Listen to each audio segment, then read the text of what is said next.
she's in a much happier place. And she's finally there. Thank you. Okay. We now have a recording that we might even hear some of Ms. Dott's own words. So if you would take a moment to listen.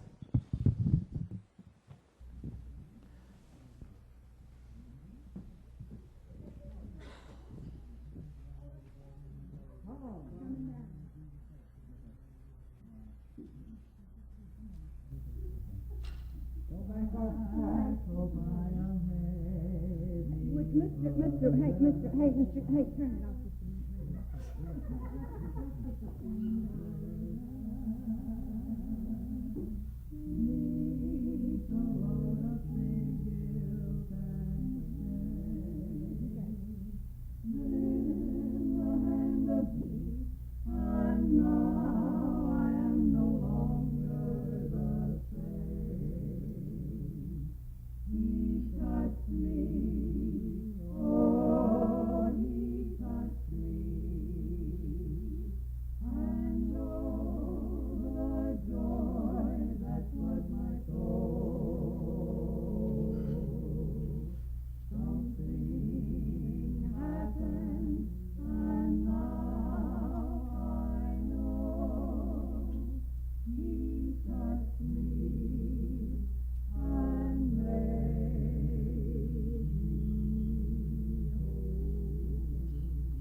That was Jack and Telly Dell that she sang with there, for those of you that would know that. That was sweet and appropriate.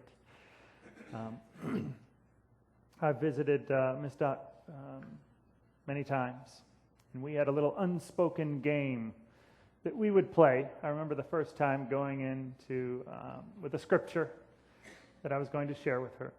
And as soon as I would begin it, she would recite it from memory with me as I was reading. She would finish it out with me, so the next time I would go and visit her, I'd pick a different one. I'd begin that, and she'd be able to recite along with me, and I don't know that I found many at all that she could not recite from memory. And I came to understand that these scriptures lived in her heart, and she knew them. And usually when we'd finish, she'd start in with a hymn that would go right along with it. And so I remember many hymns, so sometimes we'd sing them together. And then I got in the habit of bringing my hymn book with me so that we could sing some songs together as well, and particularly as her hearing started to get worse, and the frequency of my voice just did not match, so I would have to yell and scream for her to understand me. But as soon as we sang together, she could hear the tune. And we could sing together and know that we were communicating, even beyond words many times. The Word lived in Miss Dott, and I think we all have seen how her life testified to it and touched us. One thing that I deeply appreciated and was so challenged and encouraged is how she allowed that to really live. And what I mean by that is she was able to change through many years of change. In the church, from the time when it would have meant putting down your lipstick and giving up the boyfriends and maybe fancy jewelry, all the way to a very different church today that may look very different on the outside. I was always impressed that Miss Dott was often one of the first ones up to anyone who would enter this church, whether they were far off from the road they should be and bore on their own body the marks of a life of sin, perhaps, or certainly gave testimony maybe by the way they even dressed, that they didn't care much about what God had designed for us and how He would want us to live. But she would go up and hug them and love them and offer them some candy, and she might have a pie for them, certainly on her birthday. I remember on my birthdays getting a strawberry pie. I always appreciated how she let the Word live and live again. And so she was able to adapt, always looking for, in the midst of something new the pastor might be doing, or the church might be doing, or those who believe may be embracing, always bringing that against Scripture and God and His Spirit, and allowing herself to be changed, even at such an older age. I remember I tend to do some creative things in a worship service, and during Lent or the season of Advent, you never know what you might walk in here and see. And it was about after 2 years of seeing these kind of things that I remember Miss Dott walking in, and I said, well, Miss Dott, I just want to prep you that, I've done some things to the sanctuary and wanted you not to be alarmed. She said, well, Pastor Derek, I've learned that as long as you're not swinging from the rafters, I'm pretty much okay with it. And she said, I really, and this is what she told me, and she probably has a lot she could teach me, and she has.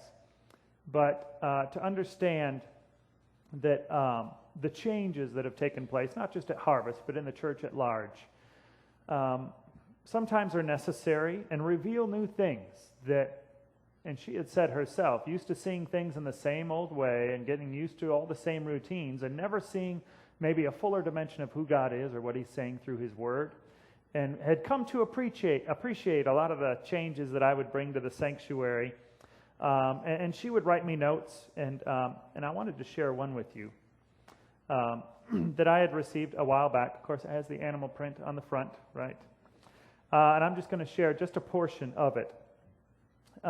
Something that I kept along the way, and it was a very encouraging note to her pastor. So I'm not going to read all those glowing words to you, but I am going to read this portion. I'm still in the swaddling clothes of tradition, as she puts it in quotes. Trying to be flexible instead of critical, and she puts an asterisk there next to critical. So in my mind I go, uh-oh. So I look at the bottom, and there's the asterisk that says, please tell your barber you need more hair on top, not less.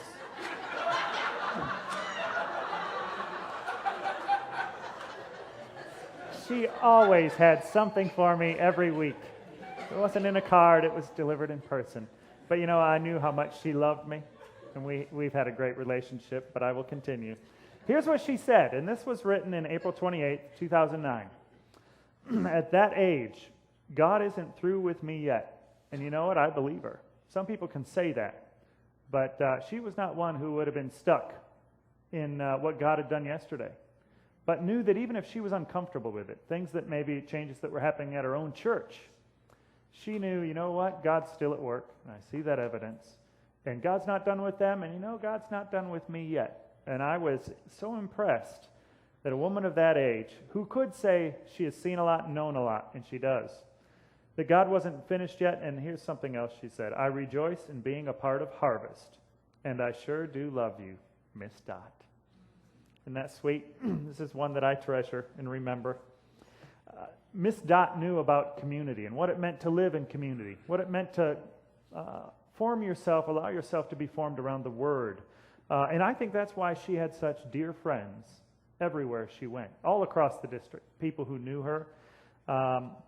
Here at Harvest, she loved this community. She loved to participate in community and was here for everything. And while she could, she was at every district event, and it pained her when she could not go and travel that kind of distance. She was grounded in the Word, and that was the kind of community I believe that she had given herself to. One that wouldn't just gather together, but one that would always call itself back to the Word in believing the words that God said about the world, not what the